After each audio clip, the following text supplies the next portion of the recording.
노르마 진 몰텐슨이란 사람이 어린 시절에 그 어린 시절 삶의 태반을 입양한 수양가정 속에서 보냈습니다. 그래서 이 가정 저 가정 다니면서 살았는데요.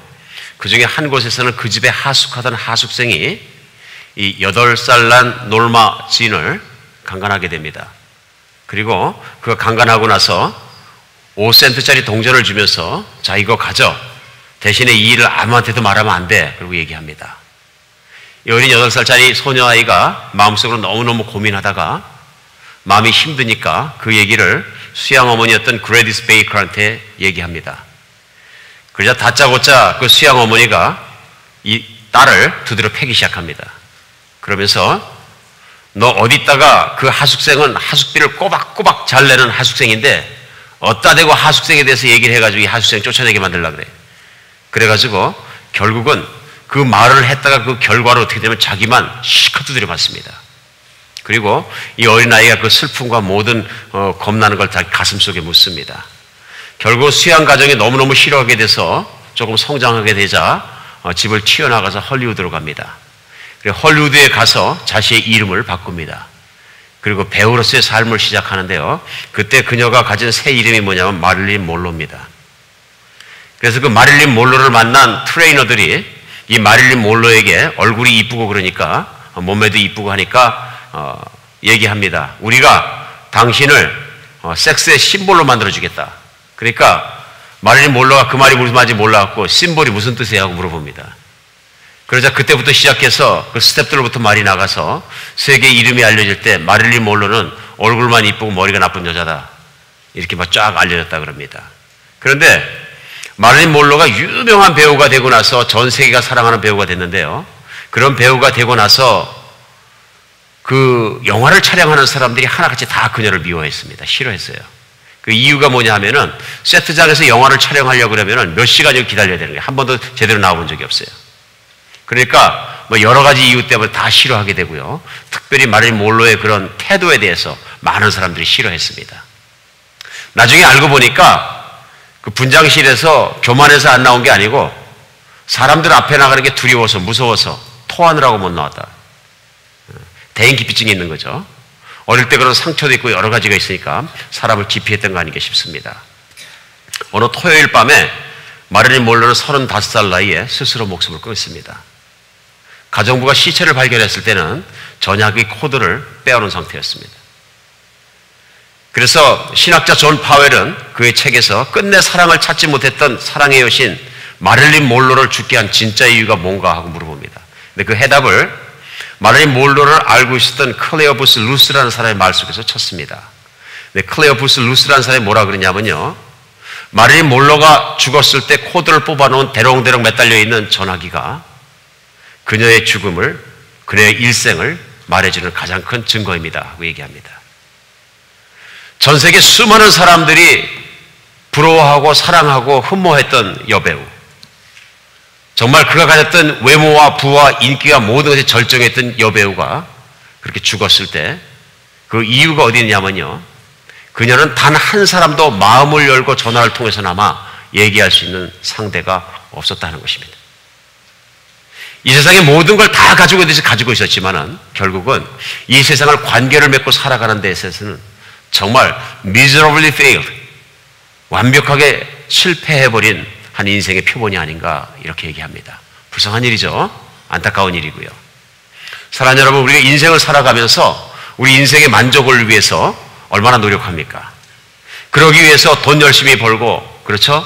우리가 정말 공부도 열심히 하고 뭔가 명예도 쌓아보려고 얼마나 그렇게 노력합니까? 그리고 심지어는 그런 것이 많이 가지고 있을 때는 안전한 인생, 성공한 인생이라고 생각하지 않습니까? 그러나 인생에서 진짜 중요한 건 뭐냐면요, 관계입니다. 관계요. 내가 가족과 어떤 관계로 살아가느냐, 내가 사회생활을 하면서 직장에서 어떤 관계로 살아가느냐, 사업을 하면서 어떤 정말 관계를 갖고 살아가느냐, 내가 이웃과 어떤 관계를 갖고 살아가느냐, 교회에서 교우 관계가 어떻게 살아가느냐, 그런 관계들이 우리 인생의 질을 결정합니다. 우리 인생의 질을 결정하는 게 결국 모든 관계 속에서 나온다 하는 얘기입니다. 우리 6주 전부터 시작해서 에베소서 말씀을 통해서 건강한 인생을 누리는 법에 대해서 제목을 붙이고 한 주 한 주 에베소 통해서 인생을 배워가고 있습니다. 나는 인생 알만한데 뭐 이제 와서 인생을 배우느냐? 아닙니다. 말씀 속의 인생을 배워야 합니다. 그래야 우리 인생의 질이 달라집니다. 오늘도 계속해서 에베소 6장 5절로 9절 본문 말씀 가지고 말씀 나눌 때 우리의 인생의 질이 업그레이드 되는 달라지는 시간 되었으면 좋겠습니다. 하나님 말씀이 주일마다 나와서 그냥 듣고 그냥 없어지는 머릿속에 들어가는 말씀이 아니고 정말 내 가슴에 떨어져서 하나님의 육신에서 정말 육성으로 말씀해 주시는 것처럼 내 귀에 들리고 그런 말미암아 우리 생각과 태도와 인생과 모든 삶이 바뀌는 주일 되었으면 좋겠습니다. 에베소 6장 5절로 9절 말씀은 이렇게 시작합니다. 종들아 두려워하고 떨며 성실한 마음으로 육체의 상전에게 순종하기를 그리스도께 하듯 하라. 눈가림만 하여 사람을 기쁘게 하는 자처럼 하지 말고 그리스도의 종들처럼 마음으로 하나님의 뜻을 행하고 기쁜 마음으로 섬기기를 주께 하듯 하고 사람들에게 하듯 하지 말라. 이는 각 사람이 무슨 선을 행하든지 종이나 자유인이나 주께로부터 그대로 받은 줄을 알미라. 마지막 9절입니다. 상전들아 너희도 그들에게 이와 같이 하고 위협을 그치라. 이는 그들과 너희 상전이 하늘에 계시고 그에게는 사람을 외모로 취하는 일이 없는 줄을 너희가 알미라 얘기하십니다. 오늘은 특별히 이 본문 가지고 오늘 말씀의 제목을 그리스도인과 사회생활 이렇게 붙여봤습니다. 왜냐하면 우리 인생의 가장 많은 시간은 어디서 씁니까? 직장생활이나 사업장에서 씁니다. 특별히 이민생활 살아가면서 더욱 그렇습니다. 우리가 살기 위해서 짧게는 하루 8시간, 길게는 하루 16시간까지 일하는 분들이 계십니다. 아주 많은 시간을 어디서 보내냐면요, 우리 사회와의 관계, 세상과의 관계, 일과의 관계 속에서 보내게 됩니다. 근데 이 일과의 관계, 세상의 관계를 맺는 방식이 잘못됐든지 우리가 그 안에서 기쁘거나 행복하지 않다면 우리 인생의 질은 떨어질 수밖에 없는 것입니다. 오늘은 특별히 본문 말씀을 이렇게 변화시켰으면 좋겠습니다. 오늘 이 말씀 바르게 이해하기 위해서는 이 말씀을 쓴 바울이 이 말씀을 편지를 어디로 보냈냐면 에베소 교회로 보냈습니다. 물론 에베소 교회만 읽은 것이 아니라 주변에 있는 모든 교회가 돌려있고 오늘날은 성경에 포함시켜서 우리가 이제 읽게 되는 것입니다. 그런데 바울이 살던 시절에 이 편지를 쓰던 시점에 로마 시대는 어떤 시대인가 우리가 알 필요가 있습니다. 이 로마 시대가 어떤 시대냐면요, 우리가 아는 것처럼 2000년 전에 로마가 군사력으로 주변에 있는 나라들을 다 점령하고 로마가 세계를 통일했다고 할 정도로 강성한 나라 속에 살아가는 시대였습니다. 그러면 로마가 강성해지고 물론 군사력이 강하지만 그 군사력이 강성해진 데 이유가 있습니다. 왜 그럴까요? 경제력이 강했던 것입니다. 돈이 많았던 것이죠. 그럼 오늘날 같이 공장도 없고 아무것도 없고 그 시절에 무엇으로 로마가 돈이 많아졌을까요? 그 시대의 경제를 뒷받침하고 있던 그 바탕이 되는 것이 무엇이었을까요? 물론 농업과 공업이 없었으니까 농업과 목축업입니다. 농사를 져야 되는 것입니다. 그럼 그 시절에 경제력을 키우기 위해서 로마가 해야 되는 일은 뭐냐면요, 토지를 넓혀야 되고 토지를 경작할 수 있는 일꾼을 늘려야 되는 거예요. 그렇죠? 그러다 보니까 군사력을 통해서 각 나라를 점령하게 되고요, 점령한 나라의 사람들을 붙잡아 들여갖고 한 일이 그것이 뭐냐면 노예를 삼은 것입니다. 노예를 가장 많이 삼아가지고 노예들로 하여금 생산을 하게 하고 그 소득을 갖다 자기가 마음대로 분배하게 되면 어떻게 됩니까? 세계에 있는 부를 다 거머쥐게 되는 것이죠. 그래서 로마를 바치고 있던 경제 시스템의 가장 중요한 것은 뭡니까? 노예제도입니다. 노예제도요. 이제 그런 경제 시스템 안에서 모든 걸 굴려야 되다 보니까 로마가 가는 곳마다 붙잡아다 노예를 시키고 노예 없이는 로마는 존립이 불가능한 것입니다. 그 얘기는 뭐냐면요, 그 사회는 인원적으로 숫자적으로 얘기한다면 노예가 대다수겠습니까? 노예 아닌 자가 대다수겠습니까? 대다수 그 사회의 구성원은 노예였다는 얘기입니다. 80-90%는 노예들이 그 숫자를 점령하고 있었다 하는 얘기입니다. 그렇기 때문에 복음이 전파되기 시작할 때 우리 상식적으로 생각해 봤을 때 노예 속으로 들어갔을까요? 상층부로 들어갔을까요? 당연히 그 흐름이 어딜 가면 노예 속으로 들어간 겁니다. 그리고 힘들고 배고픈 사람들이 정말로 구세주가 필요한 사람들이거든요. 그래서 복음이 가난한 자들에게, 묶인 자들에게 전해진다 하는 말씀처럼 노예들 속으로 불번짓이 들어가기 시작했습니다. 이제 그러다 보니까 주일날 주님의 날에 이렇게 모여서 하나님을 찬양하고 예배 드릴 때는 주로 누가 많았을까요? 인구 분포와 모든 것에 따져 볼 때 영적인 면에서 따져봤을 때도 노예가 당연히 많은 것이죠. 주일날 예배 드릴 때 노예들이 많이 앉아. 물론 그 중에 상전도 있고 노예를 가지고 있는 사람도 있고 관리들도 있고 귀족들도 일부는 앉았겠지만 숫자적으로 볼 때는 절대 다수는 누구냐면 노예였다 하는 얘기입니다. 오늘 우리가 생각해 볼 때 이렇게 중요한 문제가 무슨 문제냐면요. 오늘날도 이런 문제가 있다 하는 얘기예요. 이제 노예제도는 없어졌습니다. 그냥 노예제도가 없어지는데 얼마나 오랜 세월이 갔는지 모릅니다. 공업화가 들어오고 나서도 오랜 시간 동안 갔습니다. 여러분과 제가 살고 있는 바로 이 조지아 땅은 미국에서 노예제도가 가장 오랫동안 있었던 곳입니다. 맞습니까? 그러니까 노예제도가 없으면 안 되기 때문에 남북전쟁을 치를 만큼 노예제도를 지키려고 했던 땅덩어리에 살고 있는 거예요. 그러니까 왜 그럴 수밖에 없었냐면 남부지역에 특별히 그 조지아 지역이랑 남부지역은 뭐해서 농업을 했거든요. 그럼 모카 농장으로 유명했었는데요. 그 모카 송이 하나하나에서 제가 그러니까 노예시대를 생각하면서 모카바다에서 모카를 몇 개 이렇게 따본 적이 있어요. 손이 아픕니다. 그게 잘못하면. 그러면 보기는 지나가면서 눈꽃 열린 것처럼 이쁘게 보이는데 모카 농장에서 일하는 그 자체가 굉장히 고통스러운 거예요. 근데 사람이 해야 되는 거예요. 기계로 추수를 못하니까 어떻게 되냐면요. 노예 없이는 안 되는 산업이에요. 그러니까 조지아의 모든 산업이 농업에 그중에서 모카 산업에 그래서 조지아는 모카 가지고 미국의 전 땅이 다 같이 섬유를 쓰는 시절에 생각해 보면은 노예라는 건 너무너무 중요한 것이죠. 노예제도를 폐지해버리면 그 산업을 망가뜨려버리는 똑같은 얘기죠. 그러니까 총 들고 나와서 싸우는 거죠. 그런 땅덩어리에 살아가고 있는 것이죠. 이 노예제도는 최근에까지 인종 편견으로 남아 있어가지고 불과 50년 전까지 마틴 루터 주니어 킹 목사님은 정말로 그 해방운동을 하면서 뭐라 그랬어요? 나에겐 꿈이 있습니다. 이 조지아의 언덕에서 언젠가는 그렇죠? 지주의 자녀들과 노예의 자녀들이 함께 웃고 놀고 같이 음식을 먹으며 뛰노는 언덕이 되기를 원합니다. 불과 50년 전만 해도 그렇게 못했다는 얘기예요. 못했다는 얘기예요. 노예 제도에 그에 따른 후유증이 그때까지도 계속 있었다는 얘기입니다. 그런 땅덩어리 우리 살고 있는 거죠. 결국 그 기도가 받아들이고 지금은 지주나 모든 사람이나 다 같이 사는 그런 사회가 되었습니다. 그런데 문제는 그랬기 때문에 노예제도가 끝났기 때문에 우리는 더 이상 오늘 말씀이 노예제도가 있을 때 노예를 가지고 있는 상전들에게만 얘기한 것에 적용되지 않습니다. 맞습니까? 아닙니다. 아닙니다. 그리고 어떤 사람들이 본문 말씀을 잘못 해석해가지고 뭐라고 얘기하냐면요. 하나님은 노예제도를 선호하신다. 심지어는 조지아에 있는 그 50년 전까지 어떤 그 교회들까지도 뭐라 그랬냐면요. 노예제도가 당연하다고 얘기하면서 하나님은 성경에 노예제도를 나쁘다고 말씀하시지 않았기 때문에 하나님은 노예제도를 선호한다, 옹호한다고까지 말씀을 했어요. 이건 틀린 해석이죠. 틀린 해석입니다. 반대로 하나님 말씀을 이렇게 대하면서 또 다른 태도는 뭐냐? 반대의 극단적인 태도예요.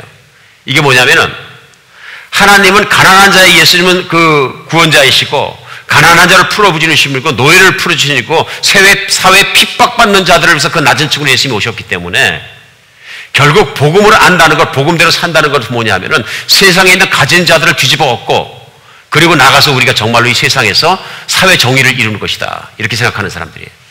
그래서 남미에서 시작된 도시산업 선교인가 뭐 그런 선교인에서 한국도 들어와가지고 공단에 들어가서는 노동자들 일하는데 다 불러내고 일하지 말라고 그러고 머리에 띠띠고서는 파업하고 운동하고 막 뒤집어 엎자. 근데 그런 사람들이 뭐라 하면 나도 그리스도인이다 얘기합니다. 우린 그리스도의 뜻에 따라서 세상을 뒤집어 엎겠다. 한국에서 그러니까 또 민중신화라는 게 나와서 결국 복음이라는 것은 핍박받는 자들을 전부 일으켜서 이 세상에 있는 가진 자들로부터 해방시키고 뒤집어 엎는 것이다. 너무 극단적인 거죠. 저는 아무리 성경을 봐도 예수님께서 제자들을 가리키면서 제자들의 삶도 그렇고 한 번도 우리가 못 가진 자들의 힘을 일으켜서 로마 제국을 뒤집어 엎자 하는 얘기한 적이 한 번도 없어요. 있습니까? 성경을 이렇게 극단적으로 해석하는 분들이 나온다 그런 얘기죠.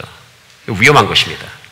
저는 어떤 면에서 떠나온 조국에서 정말 기독교가 이래서는 안 되겠다. 정당을 만들어서 사회 정의를 실현하고 정권을 정당의 목적은 뭡니까? 정권을 쥐는 거죠. 정권을 쥐고 사회를 바로 잡아보자. 그러니까 교회 전체에서 막 헌금을 하고 막 난리를 치고 막 대형교회에서 목사님들이 거기 막 들어가고 난리를 치시는데 저 무지무지하게 걱정합니다. 하나님의 나라는 그런 식으로 임하는 것이 아닙니다. 하나님의 나라는 제도를 뒤집어 엎음으로 혁명운동을 함으로써 일어나는 것이 아닙니다. 하나님의 나라는 아무리 낮은 곳에서도 말없이 무릎 꿇고 그 모든 것을 사랑하셨던 예수 그리스도, 아무리 말도 안 되는 권위 속에서도 어린 양처럼 순종하셨던 예수 그리스도의 겸손 속에서 일어나는 나라인 것입니다. 저는 분명히 사람들이 성경을 잘못 해석하고 있다고 분명히 믿습니다. 미쳐 돌아가는 세상 속에서 우리 인류의 역사 속에서 그리스도는 한때 그런 생각을 가지고 세계의 권력을 손에 잡았던 적이 있습니다. 천주교가 우리 중세에는 세상에 있는 모든 권력을 가지고 왕을 목을 붙이기도 하고 떼기도 하고, 천주교 정말로 교황청에서 인정하면 왕이 되고 인정하지 않으면 내려서야 되는 그런 권력을 가진 시대, 모든 경제권을 교황이 다 들고 있는 시대가 있었습니다. 그 시대에 무슨 일이 일어났는지 우리는 분명히 합니다.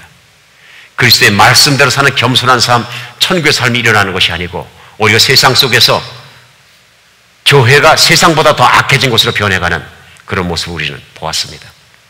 오늘 본문 가운데 우리는 깊이 배워야 될 것이 있습니다. 그것이 뭐냐면은 여러분과 제가 살고 있는 세상도 노예제도가 생생하게 살고 있는 세상과 다르지 않다는 것입니다. 그것이 뭐냐면 당장 세상에 나가서 내일부터 일을 하시면 고용자가 있고 피고용인이 있고 돈을 가진 자가 있고 갖지 못한 자가 있고 섬겨야 되는 자가 있고 섬김을 받는 사람이 있다는 것입니다. 있습니까? 없습니까? 노예 제도가 없어진 것뿐이지 자본주의 하에서 우리가 붙잡혀 살아가는 건 똑같습니다. 그러므로 오늘 말씀은 오늘 현재에 정말 우리가 적용돼야 되는 말씀이고 이 말씀을 바르게 해석해서 우리의 사회생활을 바르게 반응할 수 있어야 합니다. 이것이 바르게 되지 않으면 어떻게 되냐면요, 하나님 말씀이 내 삶에 적용되지 않아서 내 삶의 질이 바닥까지 떨어질 수 있다는 얘기입니다. 오늘 제가 여러분께 한번 여쭤보고 싶습니다. 여러분들이 일하시는 장소는 그것이 직장이 되었든 내 사업장이 되었든 어디가 되었든 축복이라고 생각하십니까? 아니면 저주라고 생각하십니까? 우리 일부 예배에서는 몇몇 분이 축복입니다 그리고 자신 있게 얘기하시는데 이분들은 은혜가 있는 분들이에요. 내가 내 직장은 저주라고 생각합니다 한 분들은 말 안 합니다. 그냥 마음속으로 가만히 있습니다. 목사님 우리 직장 한번 와보세요. 이게 저주인지 축복인지 한번 본인이 체험해 보실랍니까? 목사님의 일을 체험 한번 제자리에 와서 제 신발 신고 한번 일해보세요. 무슨 마음이 되는가 이해합니다. 그러니까 어떤 분은 생각합니다. 우리 직장은, 우리 사업장은 생각해 보니까 축복과 저주가 함께 있습니다. 뭐 어쩌면 그게 맞는 얘기입니다. 축복과 저주가 함께 있다. 내가 밥 먹고 사니까 축복이고 내 직장 상사나 내 직장의 환경이나 일하는 환경이나 모르는 걸 볼 때는 이건 저주입니다. 성경 안에서 그렇습니다. 우리가 일하는 것이 축복이냐 저주냐 물어보면 일하는 것이 축복이기도 하고 저주이기도 합니다. 창세기 보면 인간이 타락하고 나서 하나님께서 아담에게 말씀하실 때 제일 먼저 저주하신 게 뭐예요? 이제 땅이 너를 저주할 것이다. 땅이 너를 저주할 것이다. 그래서 땅이 가시덤불과 엉겅퀴를 내어서 너를 힘들게 하고 19절에 보면 3장 19절에 보면요. 너는 흙으로 돌아갈 때까지 얼굴에 땀을 흘려야 먹을 것을 먹을 것이다. 이거는 축복으로서의 노동입니까? 저주로서의 노동입니까? 먹고 살기 위한 몸부림, 생존을 위한 저주로서의 노동을 얘기합니다. 우리 중에 많은 분들은 월요일에서 토요일까지 저주로서의 노동을 해야 됩니다. 그렇죠? 뭘 위해서? 일용할 양식을 위해서 이마에 땀이 쩔쩔 나도록 자존심을 내려놓고 일을 해야 됩니다. 그래야 겨우 먹고 사는 것이죠. 그런가 하면은 그 일을 하면서 우리가 감사할 수 있고 기뻐할 수 있는 건 뭐냐면 그래도 믿음의 축복이 있기 때문에 그걸 기뻐하는 거죠. 우리 노동 안에는, 우리 일터 안에는 이 두 가지가 다 있습니다. 그런데도 한국 통계청에서 나온 것을 보니까 한국인의 직장에 대한 만족도가 한 40% 정도 된다 그래요. 상당히 높은 편이에요.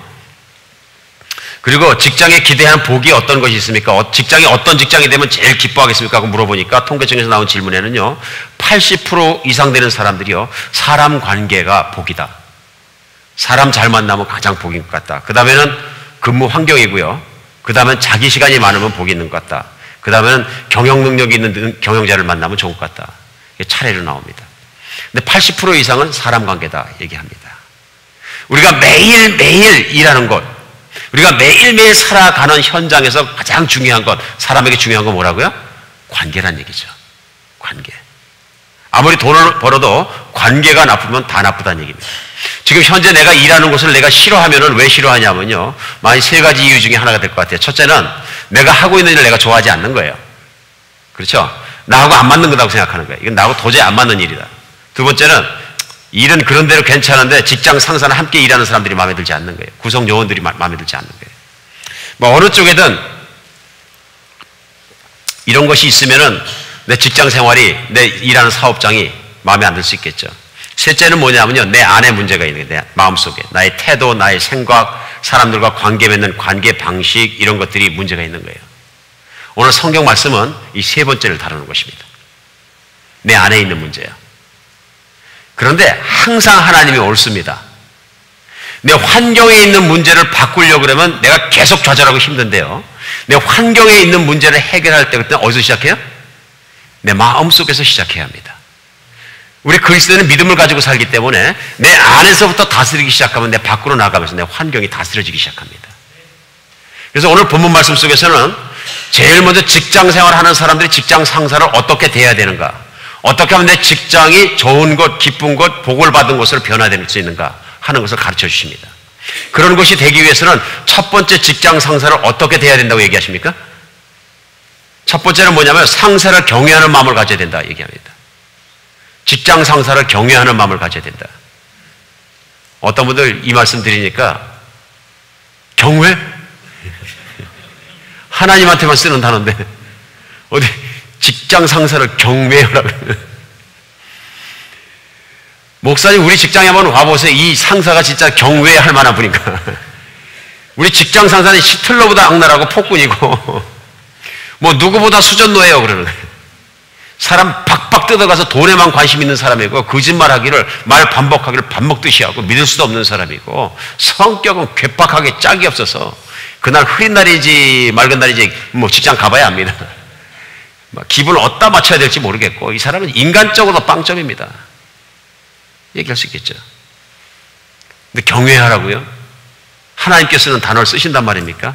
하나님 이렇게 정말 안 되는 말씀을 왜 하십니까? 그러나 오늘 5절 말씀 보면 뭐라 그래요? 종들아, 피고용인들아 얘기하는 거죠. 피고용자들아, 내가 어디든 소속되어 있는 자기든 그 내가 소속되어 있는 곳의 상전을 두려워하며 떨며 성실한 마음으로 육체 상전에 순종하기를 그리스도께 하다. 뭐라 그래요? 그냥 순종하지 말고 어떻게 순종해? 두려워하라. 그 앞에서 떨라. 그리고 아주 신실하고 성실한 마음으로 그 상전에게 어떻게 하라고요? 순종하라. 확률적으로 로마 시대만 그런 것이 아니라, 물론 우리 한국 사람들은 이민 와서 자영업을 많이 하십니다만, 그럼에도 불구하고 피고용인 신분에서 일하는 우리 형제자매들이 더 많습니다. 맞죠? 그러니까 오늘 말씀도 왜 특별한 것이요, 이 하나님 말씀이 우리 안에 일어나야 되는데 이 말씀이 안 일어나면은 결국은 누가 괴로운 거예요? 상전이 괴로운 거예요? 내가 괴로운 거예요? 내가 괴롭습니다. 내가 괴롭습니다. 왜 괴로워요? 상전과 환경은 내가 바꿀 수 있는 거예요? 없는 거예요? 내 능력으로 바꿀 수가 없으니까 내가 거기 들어가 있는 겁니다. 내가 능력으로 바꿀 수 있으면 이미 바꿨어요? 안 바꿨어요? 바꿨어요. 그러니까 내가 현재 처한 처지에서 이건 못 바꾸는 겁니다. 근데 많은 사람들이 어떻게 생각하냐면 계속 바꿀 수 있다고 생각하는 사람들도 있어요. 큰일 납니다. 못 바꿉니다. 안 바뀝니다. 근데 결국은 이 생각에 당하고 다치는 사람은 나 자신에도 불구하고 5절에 나와 있는 종들아 두려워하며 떨고 성실한 마음으로 육체 상전에 순종하라고 이걸 싫어하는 거예요. 문제는 이걸 싫어하는 사람, 이걸 하기 싫어하는 사람들이 있으니까 하나님이 이 말씀을 주신 거죠. 그러면 왜 경외하라 그럴까요? 왜 그럴까요? 우리가 위에 있는 권위와 바른 관계를 맺기 위해서 가져야 되는 기본적인 태도는 뭐냐면 경외입니다. 이게 어디서 나오는 거예요? 하나님과의 관계에서 나오는 겁니다. 하나님과의 관계에서요. 그러니까 내가 하나님을 잘 믿고 있다, 나는 믿음이 좋은 사람이다, 이렇게 얘기하면 어떤 사람을 얘기하는 거예요? 예, 하나님을 경외하는 사람이에요. 하나님을 두려워할 줄 아는 사람이에요. 하나님을 무서워할 줄 알고요, 하나님을 존경할 줄 아는 사람이에요. 오늘 이렇게 말씀드리니까 하나님을 무서워하라고요? 하나님을 사랑하면 되는 거지 하나님을 무서워하라고요? 아닙니다. 하나님을 두려워할 줄 알아야 하나님을 사랑할 줄 알게 됩니다. 21세기 현대 그리스도인들이 교회 안에서 배우면서 가장 큰 문제 중에 하나가 뭐냐면요, 하나님을 두려워하는 마음이 없는 거예요. 어떤 분들은 하나님을 손톱만큼도 두려워하지 않아요. 무슨 문제가 나오는지 가르쳐 드릴게요. 하나님을 두려워하지 않으면 하나님이 싫어하는 일을 하고 뻔뻔스럽게 앉아있을 수 있습니다. 그렇죠? 그렇습니다. 정말 그렇습니다. 하나님을 믿는다는 건 처음 시작이 뭐냐면요, 하나님을 두려워하는 것에서 시작하는 거예요.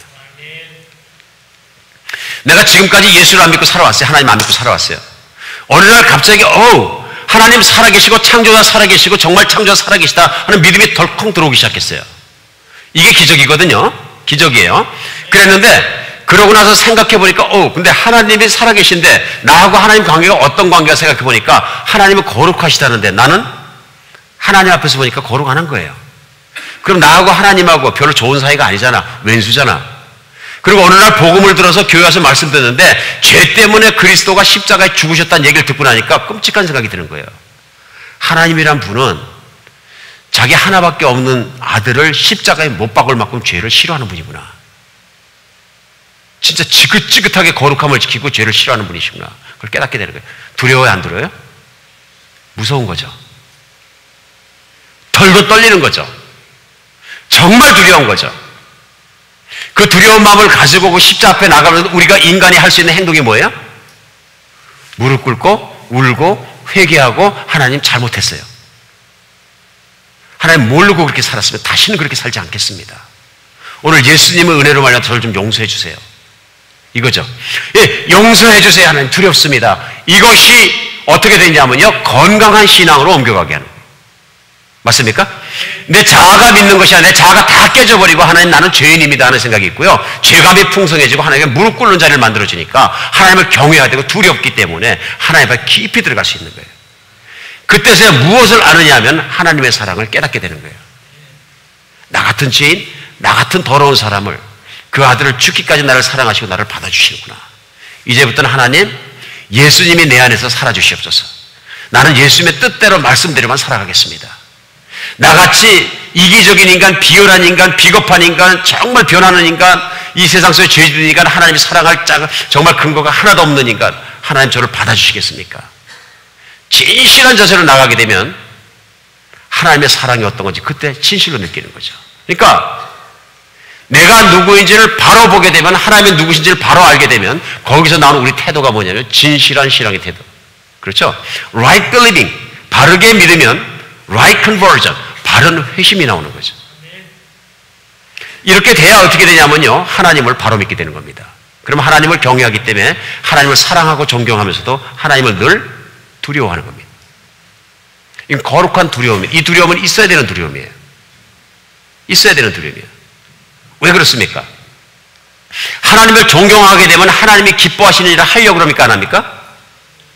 결국은 뭐냐면 인생은 하나님과 어떤 관계에 있느냐 하는 것인데요. 내가 하나님을 존경하니까 하나님이 기뻐하시는 일을 하게 됩니다. 하나님을 근데 두려워하지 않으면 어떻게 돼요? 우리 하나님은 나를 절대로 죄를 져도 괜찮아. 이제는 나를 사랑하시기 때문에 자녀가 되었기 때문에 그런 생각을 가지고 사랑만 강조하면은 죄를 막 짓고도 아무렇지도 않아요. 근데 이게 아무렇지도 않아야 되는 거야? 무슨 문제가 있는 거야? 심각한 병이 드는 거예요. 하나님은 진짜 두려워해야 되는 대상입니다. 물론 내 아버지가 되고 나서도요. 내가 하나님을 두려워하면, 하나님을 경외하면 무슨 일이 일어나요? 하나님이 싫어하는 일을 안 하는 거예요. 맞습니까? 하나님이 싫어하는 일을 절대로 안 하는 거예요. 왜 안 하는 거예요? 죄를 하나만 짓더라도 자기 아들을 죽이기까지 그렇게 죄를 싫어하시는데 나를 위해서 그렇게 사랑하시고 베푸시는 하나님은 두렵다, 그 거룩함이. 내가 어떻게 그 앞에 죄를 짓겠느냐. 그러니까 작은 죄, 생각의 죄를 하나 짓고서도 겁이 나니까 무릎을 풀쩍 꿇어버리는 거예요. 결국 믿음이 좋다, 신앙이 좋다 하는 얘기는 뭐냐면요, 하나님의 그런 거룩하심에 대해서 민감한 거예요. 믿으십니까? 내가 믿음이 없어진 건 뭐냐면 하나님을 두려워하지 않는 거예요. 내가 거룩한 걸 하지 않은 짓을 하고도 뻔뻔해지는 거예요. 이건 뭐냐면 내 신앙 양심이, 내 믿음이 낮아진 거예요. 오늘 이게 왜 중요하냐면요, 우리가 이걸 깨닫고 이걸 받아야, 그래 하나님을 경외할 줄 알아야 하나님 말씀을 경외할 수 있습니다. 그럼 오늘 본문 말씀에 내가 내 직장 상사를 경외해라, 두렵고 떨리는 마음으로 그의 말을 들었고 따라라, 그래 말씀하시면 내 생각대로 따라갑니까? 하나님 말씀대로 따라갑니까? 예, 하나님 말씀대로 얼른 따라가는 거죠. 내 상사는 내가 못 바꿉니다. 그러니까 내가 피고용인이죠. 하나님의 주신 처지를 감사히 받아들이고 내가 마음에 들지 않더라도 그 상사를 그냥 받아들일 수 있어야 합니다. 그게 못 바꾸니까 우리 사도 바울만 그러니까 사도 베드로도 베드로전서 2장 18절에 보면 뭐라고 말씀하시냐면요. 사환들아 범사에 두려워함으로 주인들에게 순종하되 선하고 관용하는 자들에게만 아니라 또한 까다로운 자들에게도 그리하라. 우리 어떻게 하다 보면 까다로운 상전 만납니까? 안 만납니까? 만나죠. 성경이 점잖게 까다로운 상전이라고 그랬지만은 우리가 노골적으로 표현하면 뭐예요? 진짜 못 봐주는 상전을 만날 수 있다 그런 얘기죠. 못 봐주는 상전을. 이럴 때 참 고민스럽죠. 왜 못 봐주는 거예요? 학력으로 보나 성품으로 보나 배경으로 보나 모든 것으로 봐도 내가 상전보다 나아. 그런데 걷다 까탈까지 부려. 이거 봐줘요? 못 봐줘요? 못 봐주죠. 그러니까 어떻게 돼요? 에이, 더러워서 치사해서 안 입고 와서 참 웃겨서 내가 뭐 저보다 못나서 이 짓 하는 줄 아나 보지? 이거죠. 그런 마음을 가지고 있으니까 직장 동료들이나 다 와가지고 저녁밥 먹으면서 이제 얘기하면 뭐부터 얘기해요? 직장 상사 욕부터 시작하는 거죠. 내 마음속에 응어리가 있으니까. 그럼 그 얘기가 들어간다 안 들어간다? 빠르면 그날 저녁이 지나가기 전에 들어간다. 왜? 출세하고 싶은 사람들이 있기 때문에 반드시 들어간다. 그럼 그 직장 상사하고 나하고 관계가 좋아진다 나빠진다? 점점 더 나빠진다. 결국은 어디까지 간다? 죽이고 싶은 왼수까지 간다. 내가 저 왼수 때문에 직장을 잊고 싶은데 베네피트 좋고 다 좋은데 나 저 왼수 때문에 못 살아. 매일매일 내 직장이 원수 덩어리를 만나야 되는 지옥이 되는 거죠. 바꿀 수 있어요? 없어요? 못 바꿉니다. 누굴 바꿔야 돼요? 내 안에 변화가 일어나야 돼요. 자, 내가 자기보다 못난 게 있나, 못 배운 게 있나, 뭐 잘못한 게 있나, 경력이 부족하기란가, 나는 왜 안 되고, 직장 상사기 때문에, 상사기 때문에 저런다고 내가, 왜 그러면 그대로 내가 예수님 받들지 받들어야 돼? 나는 불공평하다 생각하면 반항하는 거죠. 반항하는 거죠. 지금 왜 그러는 거예요? 직장 상사 때문에 왜 속이 상한 거예요? 자존심이 다친 거죠? 어쩔 때 직장 상사 중에서 자존심을 건드는 사람이 있어요, 없어요? 어떤 분은 보니까 솔직하게 취미 삼아 건드는 분도 있던데. 그러면서 뭐라 그러냐, 사람 데리고 노는 게 제일 재밌대나? 말도 안 되는 얘기죠. 악랄한 취미죠, 아주. 자기가 조그만 그 권위를, 권세를 갖다가 그냥 가지고서 사람을 놀리는 거죠. 화나죠. 당연히 화나죠. 그러면, 내가 그 인간 때문에 그 인간이 뭐 이렇게 하면서 막 화나고 내가 더러워서 못 살겠다. 이건 뭐예요? 자존심이 상했다. 근데 그 자존심이 상했다. 자존심이 영어로 번역하면 뭐예요? self-respect예요? 그건 너무 지음자는 거죠. 이런 경우에 뭐라고 번역해야 돼요? 다른 말로 하면? P자로 시작하는데. 프라이드죠. 내 프라이드가 상했다. 그러면 프라이드를 다시 한국말로 번역해보죠. 프라이드를 정확하게 번역하면 뭐예요? 성경에서? 교만이거든요. 교만. 결국은 뭐예요? 내 자고한 마음이 상했다는 얘기예요. 스스로 높이기 원하는 마음이 상해버렸다 이런 얘기예요. 내가 내 가치만큼, 내가 생각하는 내 가치만큼 인정받지 못하고 있다고 생각했다 그런 얘기예요. 근데 그때부터는 어떻게 합니까? 관계가 깨져버리는 거예요. 이 관계가 아스라져 버리면, 관계가 부서져 버리면 그다음부터 모든 것이 아픕니다. 맞죠? 이거 우리 체험하는 거죠. 사람이 이쁘면 하는 짓 다 이쁘죠? 네? 며느리가 이쁘면 모두 이쁘다? 걸어가는 발뒤꿈치도 이쁘다. 근데 며느리가 미우면 꼴을 못 보는 거죠. 지금 시어머니들 얘기하고 있는 거예요. 어디서 나오는 거예요, 이게? 본래 본향에서 나오는 거예요? 관계에서 나오는 거예요? 관계에서 나오는 거예요. 관계에서요. 이 프라이드가 있어야 될 것입니까? 직장 안에서 없어야 될 것입니까? 프라이드는 간단해 버리면 되는 것입니다. 그쵸? 근데 사람이 아무리 그래도 자존감이 있어야지 무슨 프라이드 다 버리면 어떻게 삽니까? 무슨 그러면 사람의 존재에 가치가 없지요? 흐물흐물하고 지렁이 같으면. 그 얘기 아니죠. 이 모든 걸 다 내려놓고 어떤 상사든지 다 섬길 수 있는 종류의 사람은 어떤 사람이에요? 자존감이 하나도 없는 사람이에요? 반대예요. 자존감이 하늘 끝까지 높은 사람이에요. 그 사람 아니면 이렇게 못해요. 누가 이렇게 했어요? 이 목사한테 물어보면 뻔하죠. 예수님이요. 예수님이 얼마큼 낮아지셨어요? 예, 말도 안 되는 사람들이 붙잡아다가 때리고 침뱉고 채찍질하고 그래서 다 맞으셨어요. 말도 안 되는 사람들 발 닦아주고요. 세상에 가장 낮은 자리에서 섬기셨어요. 그러니까 이런 분이 말씀하시니까 우리 그 말씀 안 들을 수가 없는 거예요. 그러면 예수님은 왜 그렇게 하셨어요? 맨 낮은 자리에서 섬기셨어요. 사지선대형 1. 예수님은 원래 신분이 낮기 때문에 그렇다. 2. 예수님은 그냥 낮은 척하는 것을 갖다 그렇게 함으로 말미암아 제자들을 따라오게 하려고 그렇게 하셨다. 3. 예수님은 자신이 가장 높은 곳에 있는 분인 걸 아시기 때문에 가장 낮은 곳에 있는 사람들을 섬겨주셨다. 3번이에요? 그럼 정답이라고 하네요. 그렇죠? 우리가 다른 사람들을 섬길 수 있는 건 왜 그러냐면은 하나님께서 나 같은 죄인, 나같이 더럽고 두렵고 떨려서 덜덜 떨고 있는 자를 일으켜 세우시고 그 아들 예수의 보혈로 씌워주시고 사랑하시고 자녀로 삼아주시고 나는 내 앞에 너를 보고는 내가 정말로 너를 사랑하는 내가 내 아버지다 말씀하신 완벽한 자존감이 생긴 사람만이 나에게 완벽한 하나님의 사랑이 있기 때문에 세상에서 무릎 꿇을 수 있어요, 없어요? 예수님이 그랬지, of course, 아무리 이런 내 상사라도 무릎 꿇고 섬기겠습니다. 우리 하나님의 뜻이라면 뭘 못하겠습니까? 할 수 있는 거죠. 믿음이 크면 겸손해질 수 있습니다. 믿음이 약하면 스스로의 자존감을 막 높이려고 그러는 거예요. 그래, 이게 조금만 상하면 막 넘어지는 거예요. 교회에서 교우 관계도 마찬가지입니다. 이 자존감이 낮은 분들은, 신앙이 낮은 분들은 잘 대해드려야 돼요. 왜냐하면 이 자존감이 조금 상처가 나면은 온 세상을 뒤집어 버려요. 이게 내 총 재산이기 때문에. 그렇죠? 거기 건들면 막 다 터져버려. 이게 부부관계도 마찬가지고요. 이 관계에서 막 깨지는 거예요. 우리가 직장생활하면서 진짜 내가 질 높은 삶, 진짜로 내가 이 세상 속에서 건강한 인생을 누리기 원하신다면 하나님이 나를 어떻게 대하시는지를 아셔야 돼요. 그리고 나의 신분이 어디 있는지 분명히 알아야 돼요. 나의 신분은 보좌 옆에 있다고 말씀하시는 거예요. 그렇죠?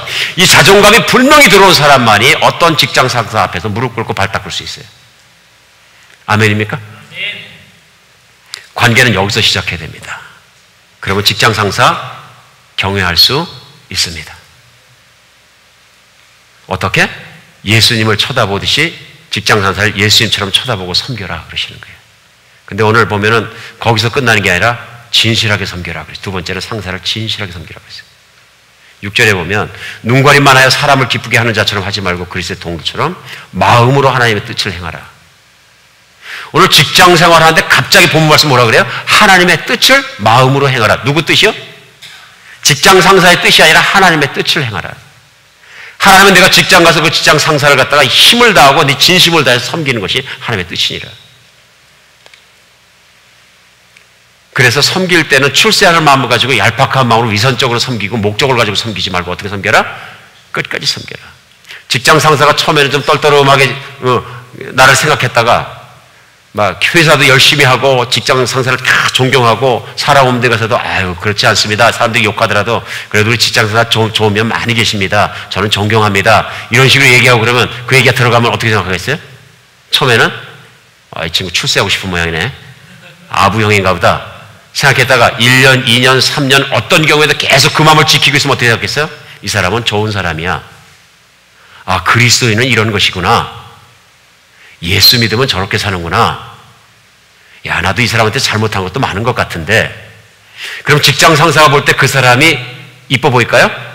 이뻐 보이는 것뿐 아니라 세월이 오래가면 쿨이 쌓이고 심지어는 어떻게 돼요? 나보다 사람이 낫다 됨답니까? 존경까지 하게 되겠죠? 그렇게 되면 어떻게 돼요? 누가 올라갑니까? 내가 올라갑니까? 예수가 올라갑니까? 예수님이 올라가는 거죠. 그렇기 때문에 7절에 보면 기쁜 마음으로 섬기기를 주께 하듯 하고 사람에게 하듯 하지 마라. 8절 이는 각 사람이 무슨 선을 행하든지 종이나 자유이나 주께로부터 그대로 받은 줄을 알아야. 누가 받아요? 하나님이 주시고 하나님이 영광을 받는 거예요. 그러니까 직장 생활에 열심히 일한 상급이 이 땅에서만 있어요, 없어요? 이 땅에서 있는 것뿐만 아니라 천국에서도 열매가 있다는 얘기예요. 자, 똑같은 사람이 직장 생활하다 한 사람은 출세하기 위해 돈을 벌기 위해서 진급하기 위해서 먹고 살기 위해서 일하는 사람하고 하늘나라까지 생각하는 사람하고 차이가 있을까요, 없을까요? 차이가 많이 있죠. 만약에 내가 내 상사를 하나님께 하듯 섬기고 그 결과는 뭐냐면 천국에서까지 열매를 거두고 이런 뜻이 하나님 칭찬을 받고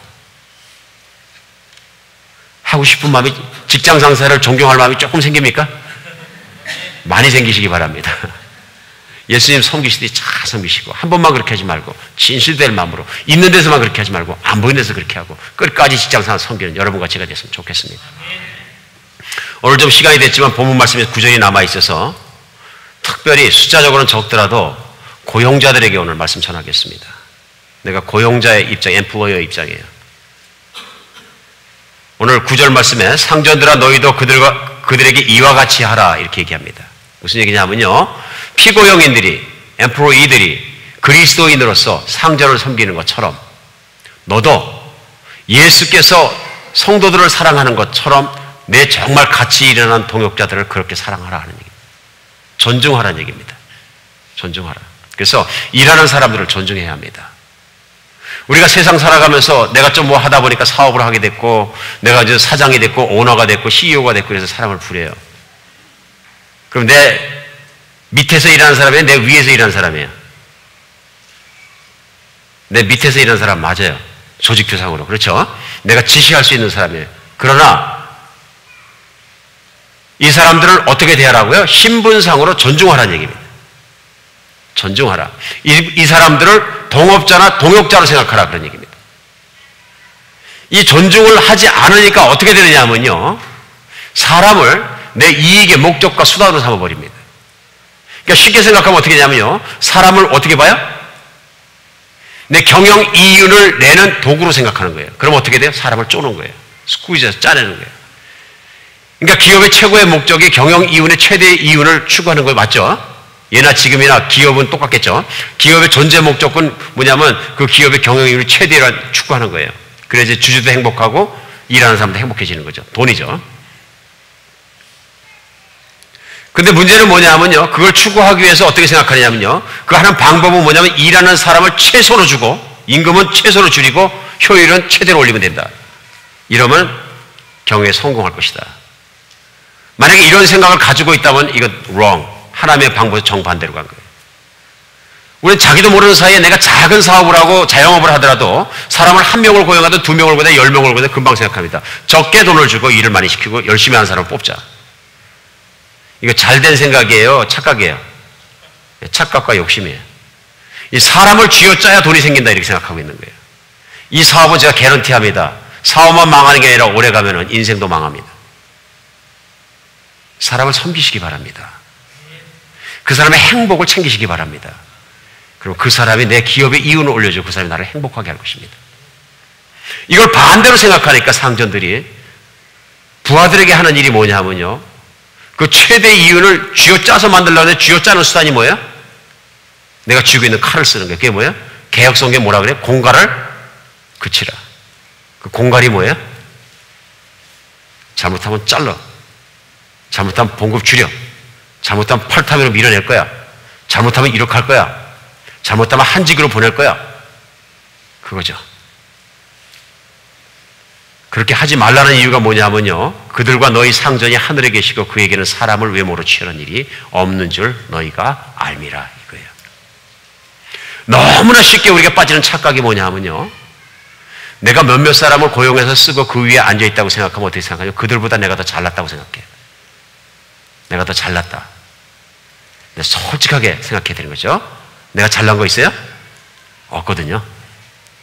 내가 돈이 조금 더 많으면 그 사람보다 잘난 거예요? 아니거든요. 내가 조금 더 잘생겼으면 공부도 많이 했으면 내가 잘난 거예요? 아니거든요. 내가 CEO면은 현관 입구에서 인사하는 경비하시는 분보다 잘난 거예요? 아니거든요. 누구의 입장에서? 하나님, 창조자, 우리의 주인 입장에서 보실 때는 똑같거든요. 맞습니까? 이 시각의 변동이 어디서 온 거냐 그런 얘기예요. 그리스도인은 이 마음과 시각이 달라져야 합니다. 이게 달라져야 사람을 내 돈을 쥐어짜는 도구로 사용하지 않고 그 사람을 위해서 일하기 시작하면 그 사람이 우리 회사의 사업장에 돈을 벌어들이는 줄 믿으시기 바랍니다. 행복하게 돈을 벌어들이시는 줄 믿으시기 바랍니다. 미친 듯이 일하는 줄 믿으시기 바랍니다. 사랑하는 여러분, 오늘 말씀 우리 실생활에 적용이 됐으면 좋겠습니다. 부족한 제가 하나님 모르고 미친 듯이 살다가 피고용에도 살아보고 상전욕도 많이 해보고 또 상전이 돼서 사장도 되어보고 CE도 돼보고 그 삶을 20대, 30대 살아보면서 철저히 배운 것이 있습니다. 뭐냐면 세상은 살면 살수록 교만해지는구나. 세상은 살면 살수록 자기밖에 모르는구나. 예수 만나고 그러니까 거꾸로지고 나서 제일 먼저 미안했던 게 하나님께 죄송하고 두려웠고 덜덜 떨렸고요. 그 다음에 가족에게 미안했습니다. 가족은 그저 내 인생을 살아가는 한 도구에 지나지 않은 내가 쉴 곳일 뿐이에요. 내가 가장 아름다운 관계를 만들어야 되는 것이 아니고요. 그 다음에 미안했던 것이 바로 직장에서 만났던, 사업장에서 만났던 사람들의 관계입니다. 왜 그렇게 나는 하지 못했을까? 나는 왜 그들을 사랑하지 못했을까? 왜 그들을 쥐어짰을까? 30살밖에 안 먹은 사장이 앉아가지고 50살 먹은 중역들 쭉 앉혀놓고 막 쥐어짤 때 얼마나 안 입고 왔을까? 얼마나 꼴 보기 싫었을까? 주역도 팍팍 날려버리는 그 광폭함을 보면서 얼마나 떨렸을까? 힘들었을까? 정말로 마음이 힘들었어요. 과거로만 돌아갈 수 있다면 하나님 정말로 제자리에서 한번 하나님의 뜻대로 사업해보고 싶습니다. 우리 예수님 상자에 모시고 종업원들 정말로 동업자로 생각하고 그렇게 한번 섬겨봤으면 좋겠습니다. 하나님께서 더 나은 사역을 맡기셨다고 저는 믿습니다. 그러나 사랑하는 형제자매 여러분, 정말 세상 살아가면서 하나님의 사람으로서 세상에 있는 사람들을 그렇게 존중하고 그렇게 사랑하고 살아가는 여러분과 제가 되었으면 좋겠습니다. 말씀의 실제가 돼서 우리 함께 이 말씀을 누렸으면 좋겠습니다. 기도하겠습니다. 오늘 우리 기도 준비하면서 생각하겠습니다. 오늘 나는 직장 생활에 만족합니까? 특별히 내가 직장 생활이 어렵다면 그 이유는 나의 상사 때문에 그렇지는 않습니까? 사람들과의 관계 때문에 그렇지는 않습니까? 나는 상사를 향해서 어떤 불만을 가지고 있습니까? 나는 상사를 존경합니까? 나는 상사를 이해하려고 애씁니까? 나는 상사를 예수님 보듯이 하려고 노력합니까? 우리 마음으로 정말 우리 직장 생활을 생각하면서 결단하는 시간 되었으면 좋겠습니다. 하나님, 내가 내 상사를 정말 예수님처럼 섬길 수 있게 도와주시옵소서. 나는 정말 사업장에서 내가 정말 회사와 나를 섬기는 종업원들을 가지고 있습니까? 나는 그들을 어떻게 생각합니까? 나보다 못난 자들이라고 생각하진 않습니까? 내가 마음대로 할 수 있다고 생각하진 않습니까? 그들을 소홀히 대하진 않습니까? 오늘 말씀처럼 정말 예수님의 사람들을 대하듯이 대할 수 있는 우리가 되었으면 좋겠습니다. 하나님, 이 시간 성령으로 임하셔서 그 진리의 말씀대로 우리 마음을 변화시켜 주시옵소서. 내가 직장 생활을 하되 억지로 하지 않고 정말 주님이 주신 직장 생활 속에서 작든 크든 최선을 다하고, 주님 정말 내가 주인을 섬기거나 상사를 섬길 때 경외하며 최선을 다해 섬길 수 있는 우리 되게 하여 주시옵소서. 내가 먼저 그 일을 할 수 있도록 도와주시고, 누가 나를 그런 환경 속에 밀어넣으시는 것이 아니라 이제 내가 믿음으로 시작하게 하여 주시옵소서. 하나님, 내가 정말 나를 위해 일하고 직장을 위해서 정말 회사를 위해서 일하는 내 종업원들이 있다면 그들을 예수님이 사랑하듯이 이렇게 존중할 수 있도록 도와주시고, 진심으로 주님 앞에 섰을 때 모든 결과를 생각하며 그들을 대할 수 있도록 도와주시옵소서. 그리스도 예수 이름으로 기도합니다.